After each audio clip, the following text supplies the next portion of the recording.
Assalamualaikum warahmatullahi wabarakatuh. Saya Elvido Dharma Putra dari kelompok 12.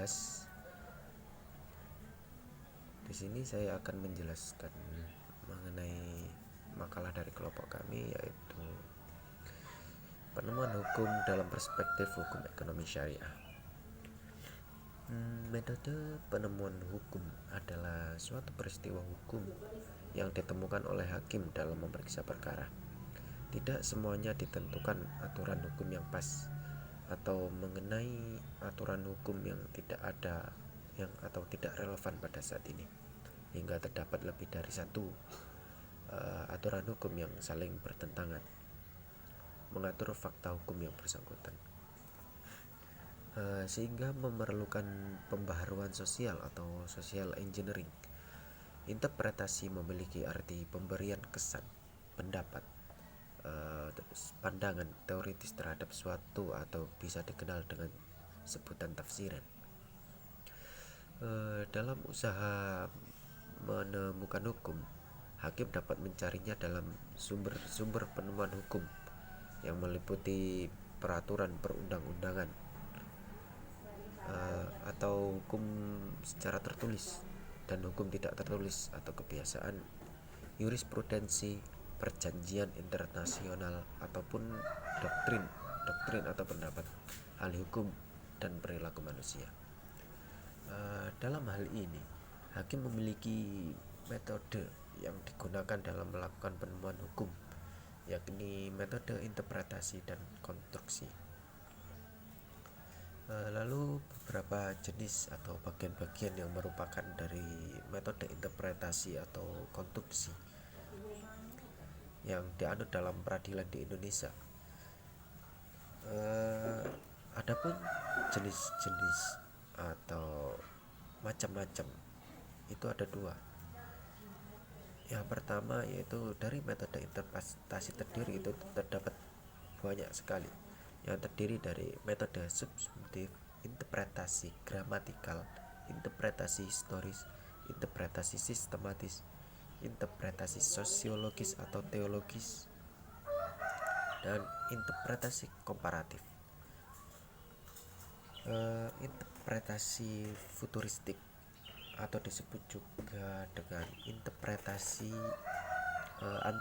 antisipatif, interpretasi ekstensif, dan interpretasi interdisipliner, dan interpretasi multidisipliner.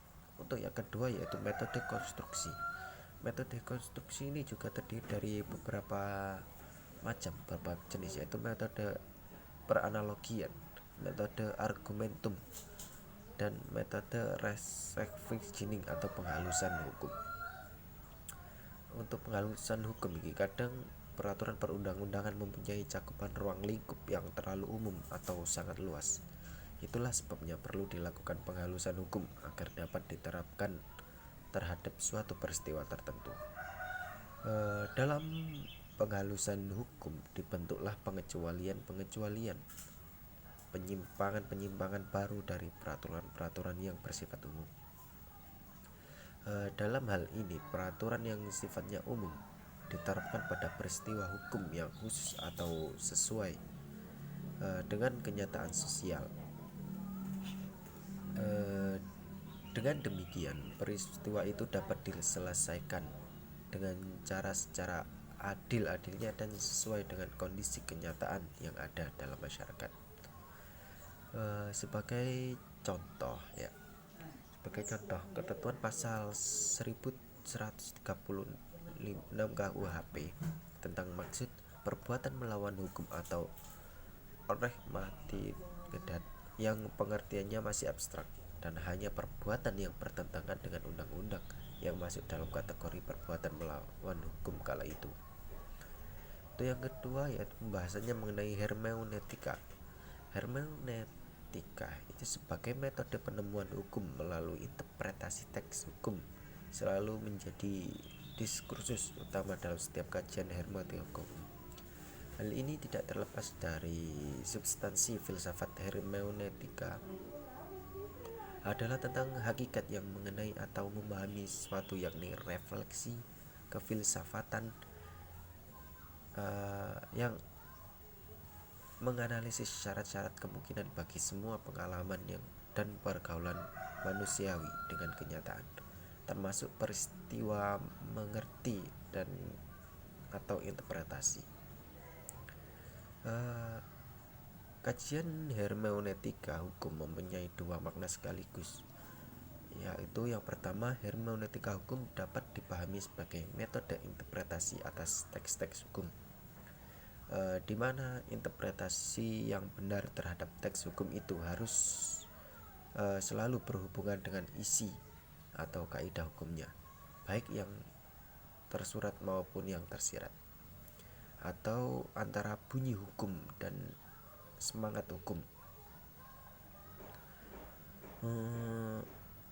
Menurut Gadamer, ada 3 syarat yang harus dipenuhi oleh seorang penafsir, yaitu memenuhi subtilitas inteligendi atau ketepatan pemahaman. Selanjutnya itu subtilitas explicandi, yaitu ketepatan penjabaran, dan subtilitas applicandi, yaitu ketepatan penerapan. Maka tidak berlebihan jika para pakar hukum, ilmu sosial, dan filsafat beranggapan bahwa hermeneutika hukum merupakan alternatif yang tepat dan praktis untuk memahami naskah normatif. Itu yang kedua, yaitu hermeneutika hukum juga mempunyai pengaruh besar dengan teori penemuan hukum. Hal ini ditunjukkan dalam kerangka lingkaran spiral hermeneutika, yaitu proses timbal balik antara kaidah-kaidah dan fakta-fakta. Karena dalil hermeneutika menjelaskan bahwa orang harus mengkualifikasi fakta-fakta dalam bingkai kaidah-kaidah dan menginterpretasi kaidah-kaidah dalam bingkai fakta-fakta tersebut dalam paradigma atau teori penemuan hukum modern saat ini. Untuk yang terakhir, yaitu hukum ekonomi syariah yang memiliki beberapa dasar atau landasan hukum Islam, yakni Al-Quran, hadis, ijma, dan qiyas. Itu sekian dari penjabaran dari isi makalah pada kelompok 12. Sekian dari saya. Wassalamualaikum warahmatullahi wabarakatuh.